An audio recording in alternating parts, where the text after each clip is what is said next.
Are you looking for free money? Then look no further.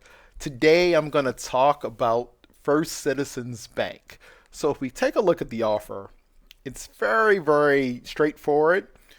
So you will get 4,000 swag bucks, which is equivalent to $40 if you deposit $100 into a new First Citizen bank account. So it does take 60 days for it to clear, but signing up for an account takes less than 10 minutes, and you're getting $40 for that 10 minutes of your time.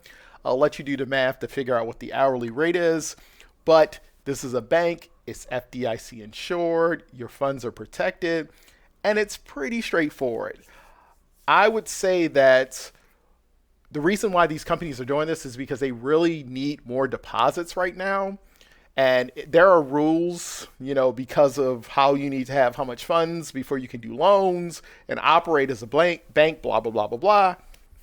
If you're ever curious about, how a bank operates or why they need to run like programs like this, drop a question or try to, reach me through Discord, and I'll explain why. But this is a very cool program.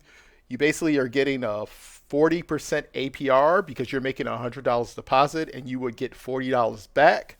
So if you find anything in this video useful, please like the video, subscribe to the channel for more content like this. And that's all I got. Bye.